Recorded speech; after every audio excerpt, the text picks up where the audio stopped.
Selamat pagi menjelang siang anak-anak. Hari ini kita kembali lagi ke mata pelajaran IPA dengan bab limbah. Ibu akan melanjutkan materi minggu kemarin ya. Tetapi untuk memulai pelajaran, alangkah lebih baiknya kita berdoa terlebih dahulu. Berdoa menurut agama dan kepercayaannya masing-masing. Berdoa dipersilahkan.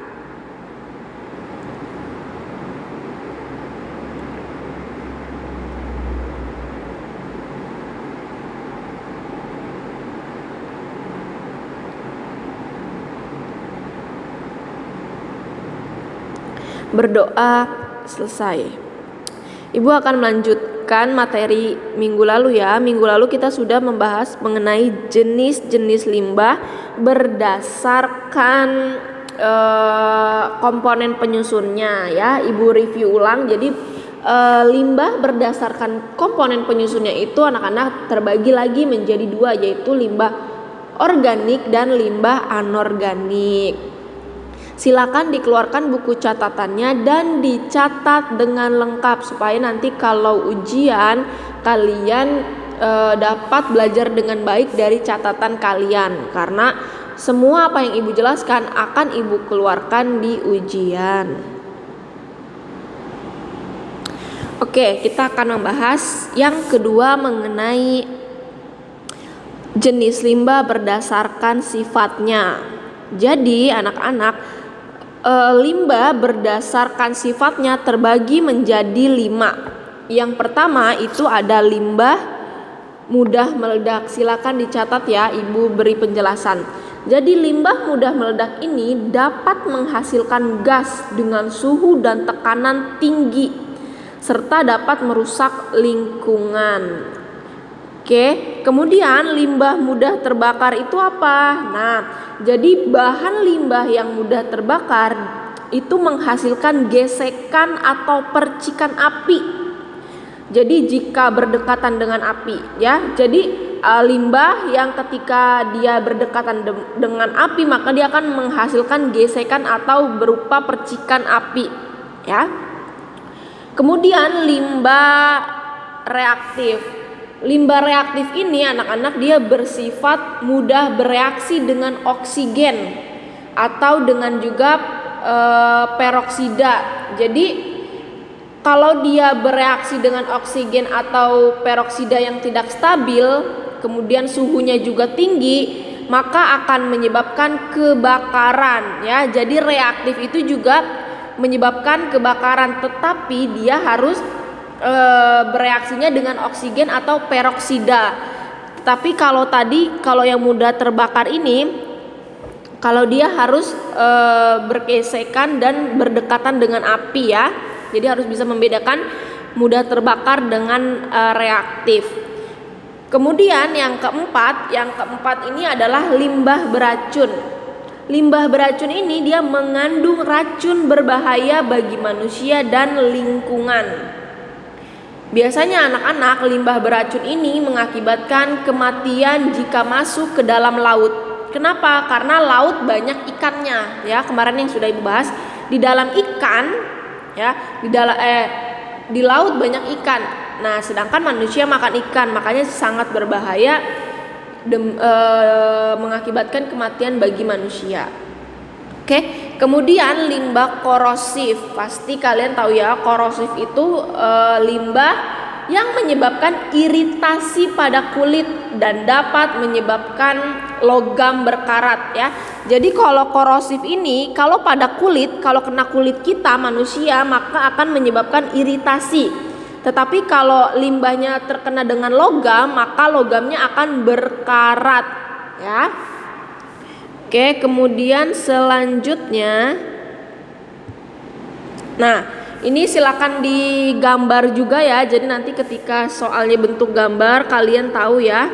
Oke, jadi limbah mudah meledak ini ya, limbah mudah meledak contohnya itu adalah limbah dari pabrik yang menghasilkan bahan eksplosif dan limbah kimia khususnya dari laboratorium seperti asam perikat ya. Jadi untuk mudah meledak ini biasanya limbah yang ditemukan di laboratorium atau biasanya limbah-limbah kimia. Jadi di mana misalkan ada laboratorium misalkan kayak obat-obatan atau misalkan pembuat peledak. Nah, pembuat peledak itu kan pasti ada bahan-bahan kimianya. Nah, ketika bahan-bahan kimianya dibuang dengan sembarangan, terutama si asam perikat ini, maka dia akan mudah meledak, ya. Kemudian contoh yang kedua itu mudah terbakar. Jadi contoh yang mudah menyala misalnya itu adalah pelarut benzana. Kemudian ada pelarut toleana, kemudian ada pelarut aseton.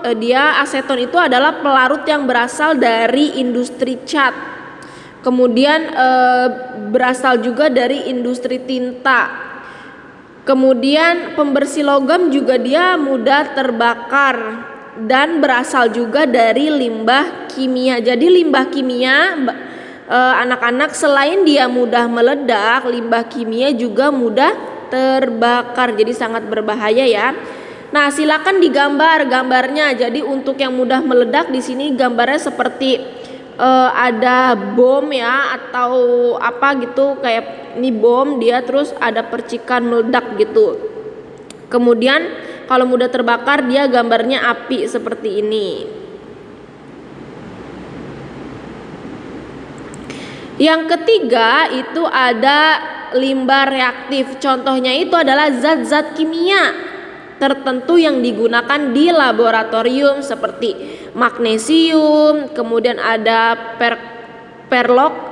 perlokrat dan juga ada metil etil keton peroksida. Nah, kita tidak akan membahas secara detail ya. Jadi ingat ya, berarti itu tadi ada limbah mudah meledak, limbah mudah terbakar, kemudian limbah reaktif. Itu semua rata-rata dia berasal dari zat kimia ya anak-anak.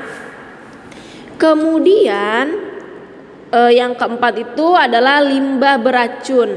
Nah, salah satu contoh dari limbah beracun itu adalah pestisida ya. Nih, pestisida atau limbah yang mengandung logam berat atau mengandung gas beracun. Oke. Kemudian yang kelima itu ada limbah korosif atau limbah yang dapat menyebabkan iritasi pada tangan atau juga logam berkarat ya tadi. Jadi contohnya itu dia berasal dari sisa-sisa asam sulfat yang digunakan dalam industri baja. Nah, jadi limbah-limbah korosif ini bisa kita temui di industri baja.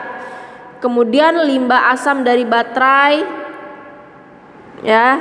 Nah jadi nih limbah-limbah yang berasal dari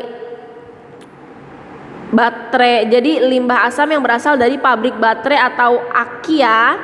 Kemudian serta limbah pembersih sodium hidroksida yang berasal dari industri logam. Jadi nanti kalau ada pertanyaan limbah yang berasal dari industri baterai dan aki dapat menyebabkan apa? Nah, kalian harus tahu. Jadi kalian harus tulis secara detail. Oke, kemudian anak-anak di sini ibu kasih gambar juga ya. Ini untuk gambar yang ketiga, ini keempat, ini kelima, ya. Oke, kita bahas yang ketiga dulu, reaktif. Nah, tadi sudah berdasarkan penjelasan reaktif itu juga nanti hasilnya akan terbakar. Sehingga simbolnya juga dia seperti api, tapi tengahnya ada cincinnya, ya. Jadi kalian harus bedain reaktif sama mudah terbakar simbolnya.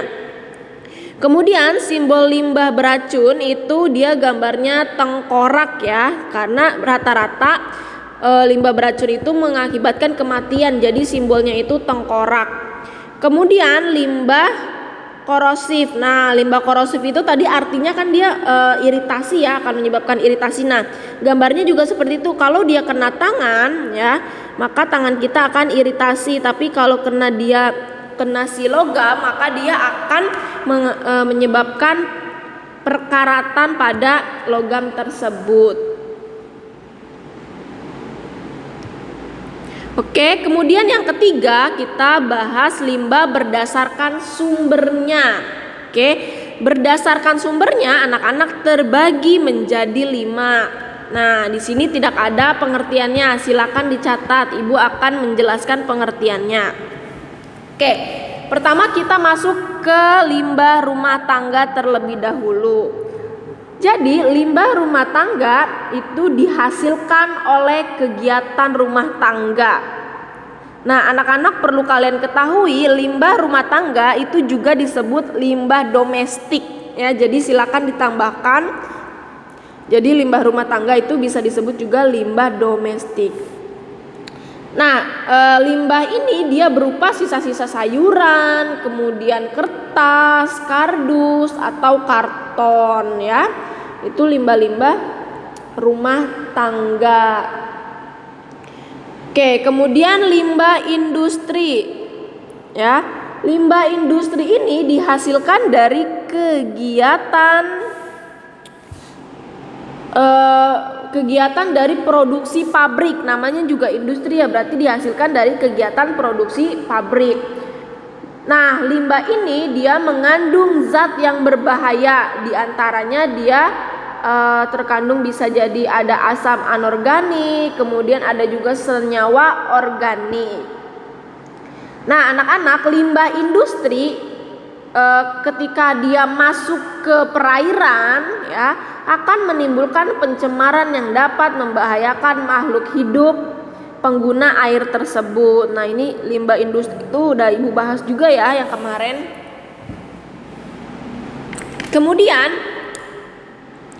limbah pertanian.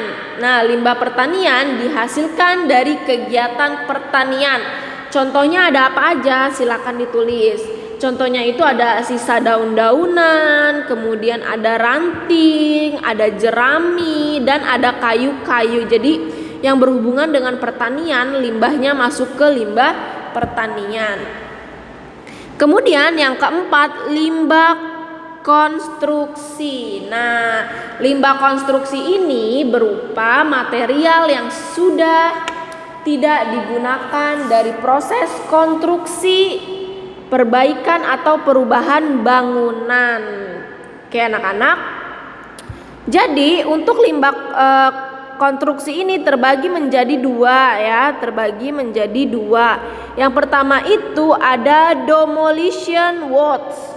Nah, apa sih maksudnya? Jadi anak-anak, untuk demolition ini dia adalah limbah yang berasal dari perobohan atau penghancuran bangunan. Oke, jadi ingat, demolition itu dia ada bangunan yang dirobohkan atau dihancurkan. Nah, limbahnya itu dia masuk ke dalam demolition. Kemudian construction waste. Nah, si construction ini adalah limbah dari perbaikan ya, limbah yang berasal dari pembangunan perubahan bentuk atau biasanya kita sebut renovasi ya kan, renovasi rumah atau perbaikan rumah ya. Jadi kalian harus tahu nih ya, udah bisa dapat membedakan ya bahwa kalau demolition itu adalah penghancuran bangunan. Nah, kalau construction dia adalah limbah yang berasal dari perbaikan rumah atau renovasi rumah. Karena renovasi rumah kan ada yang dirobohkan juga kan. Nah, itu limbahnya masuk ke construction ya. Kemudian yang terakhir ada limbah radioaktif. Limbah radioaktif dia berasal dari pemanfaatan tenaga nuklir. Ya, baik dari pemanfaatan untuk membangkitkan daya listrik karena dia menggunakan nuklir, maupun pemanfaatan tenaga nuklir untuk keperluan industri ataupun rumah sakit. Jadi anak-anak, bahan atau peralatan yang terkena si radioaktif ini dapat disebabkan karena pengoperasian instalasi nuklir atau instalasinya itu yang dapat memanfaatkan radiasi pijen ya. Ini agak susah, intinya adalah kesimpulannya adalah limbah radioaktif itu adalah limbah yang berasal dari pemanfaatan tenaga nuklir ya. Kemudian yang keempat itu berdasarkan wujudnya. Jadi limbah berdasarkan wujudnya terbagi menjadi 3. Ada limbah padat, limbah cair, dan limbah gas. Anak-anak, untuk limbah padat di sini, untuk limbah padat beberapa sebenarnya sudah kita bahas juga contoh-contoh limbahnya, tapi kalian harus menggolongkan kalau berdasarkan wujud itu ada padat, cair, dan gas. Nah, limbah padat ini dia bersifat kering ya, terus kemudian tidak dapat dipindahkan kecuali ada yang memindahkan. Oke, kenapa? Contohnya contoh dari limbah padat itu adalah sampah. Sampah tidak akan berpindah kecuali dipindahkan. Oke. Nah, berbeda dengan limbah cair. Limbah cair ini wujudnya berarti cair, biasanya berbentuk air ya. Kemudian kalau air ini dia berbeda dengan si padat. Kalau padat tidak dapat berpindah kecuali dipindahkan. Kalau air jelas berpindah dengan sendirinya mengikuti alirannya ya. Banyak hampir 95% sampai dengan 99% air yang tercemar itu berdasarkan dari air rumah tangga, buangan rumah tangga. Contohnya itu ada limbah dari sisa deterjen ya, karena kita buang sisa cucian itu kan ke selokan. Nah, selokan kemudian dari selokan akan diteruskan ke kali, di mana kali itu ada ekosistem di kali itu. Nah, itulah yang menyebabkan kali tercemar. Salah satunya dari limbah deterjen yang digunakan pada rumah tangga ya. Kemudian anak-anak ada limbah gas. Berarti kalau limbah gas dia wujudnya gas. Sama dengan cair, dia berpindah ya, dia berpindah mengikuti apa? Berarti mengikuti aliran udara, mengikuti tiupan angin kalau gas ya. Kalau air tadi mengikuti aliran airnya. Kalau gas berarti dia mengikuti angin, arah angin, mengikuti perputaran angin seperti itu ya. Jadi kalian harus membedakan kalau padat itu tidak dapat dipindahkan kecuali ada yang memindahkan. Nah, kalau air dan gas itu tidak perlu dipindahkan karena dia mengikuti dengan sendirinya. Oke. Kalau limbah gas itu contohnya apa? Contohnya itu limbah yang berupa karbon dioksida. Biasanya dihasilkan dari mana? Jadi limbah karbon dioksida, kemudian ada gas karbon monoksida, itu biasanya ya di sini Ibu tulis contohnya CO2, kemudian CO. Nah, ini biasanya dihasilkan dari kendaraan ya. Kemudian ada limbah CFC. Nah, ini biasanya dari penggunaan bahan elektronik yang menghasilkan panas yang ada di rumah. Kemudian ada oksida belerang, kemudian ada oksida nitrogen, dan ada hidrokarbon ya. Silakan dicatat.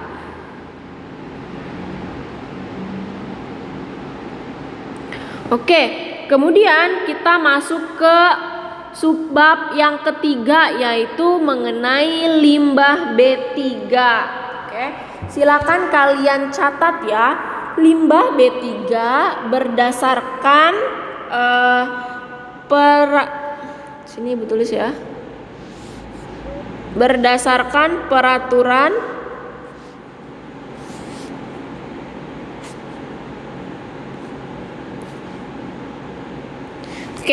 berdasarkan peraturan pemerintah nomor 18 tahun 1999. Pengertian limbah B3 itu adalah sisa suatu usaha dan atau kegiatan yang mengandung bahan berbahaya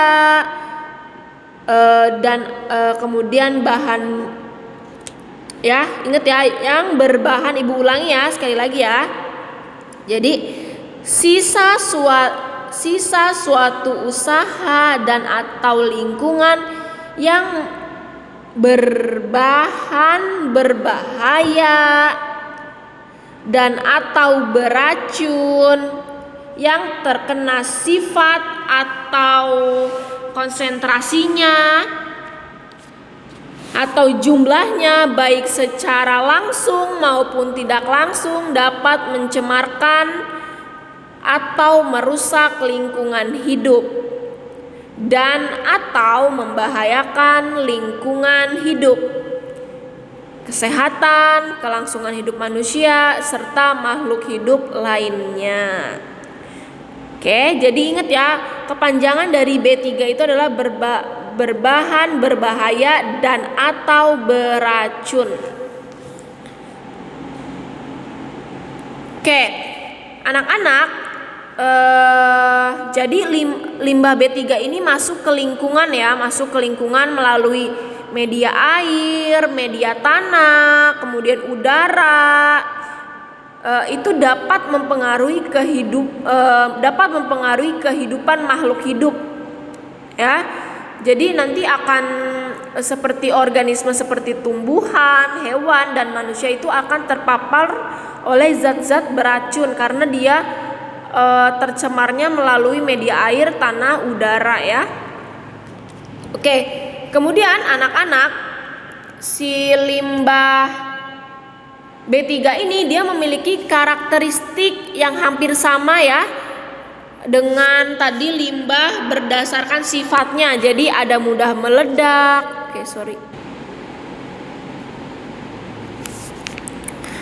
Ada mudah meledak, kemudian ada mudah terbakar, bersifat reaktif, beracun, korosif ya.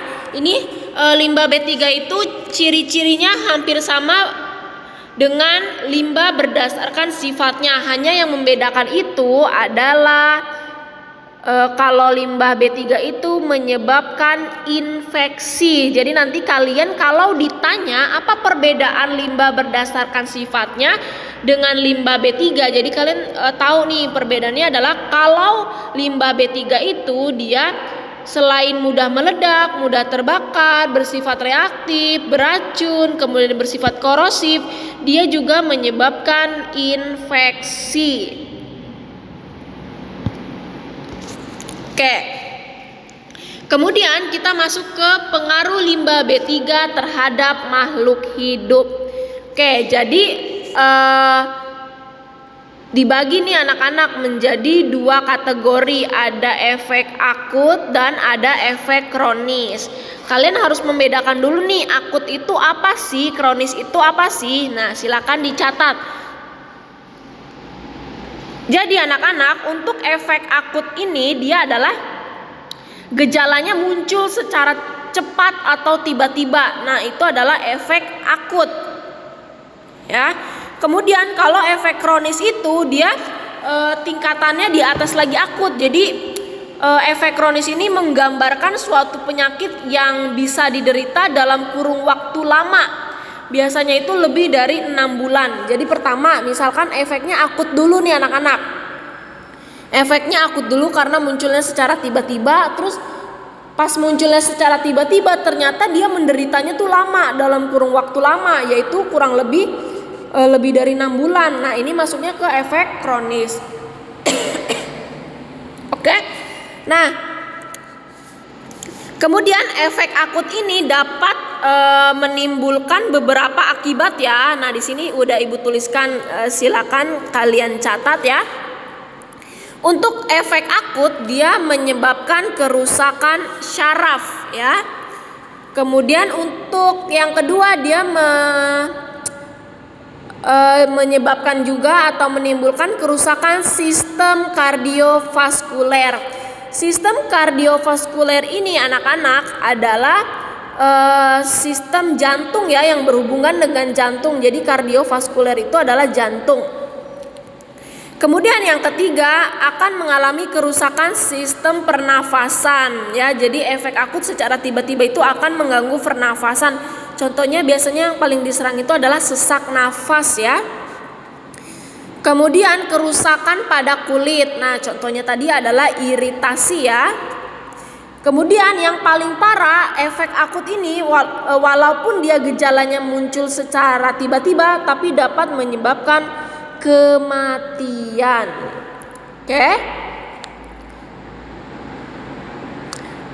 Sedangkan anak-anak untuk efek kronis ini dia akan menyebabkan yang pertama adalah efek karsiogenik. Efek karsiogenik itu apa? Silakan ditambahkan ya, karena nanti ini soalnya sudah ibu buat ini keluar. Jadi untuk efek karsiogenik ini adalah pendorong terjadinya kanker. Jadi efek yang mendorong terjadinya kanker itu adalah karsiogenik. Kemudian ada efek mutagenik. Efek mutagenik ini adalah efek pendorong mutasi sel tubuh. Jadi yang berdasarkan mutasi itu dia adalah mutagenik. Kemudian efek teratogenik. Nah, efek teratogenik ini adalah efek yang mendorong terjadinya cacat bawaan. Contohnya adalah ibu sedang hamil. Ibu sedang hamil kemudian dia mengalami atau dia mendapat efek buruk berupa efek kronis. Nah, efek kronisnya ini menyebabkan nanti akan terjadinya cacat bawaan atau efek teratogenik. Kemudian yang terakhir itu akan terjadinya kerusakan sistem produksi. Berarti kalau terjadinya kerusakan sistem produksi itu salah satunya bisa jadi terjadi kemandulan. Oke, pertemuan hari ini cukup sampai di sini. Silakan dicatat selengkap-lengkapnya ya anak-anak, sehingga nanti ketika ada soal kalian mudah mengerjakan. Ibu akhiri pertemuan hari ini. Terima kasih semuanya.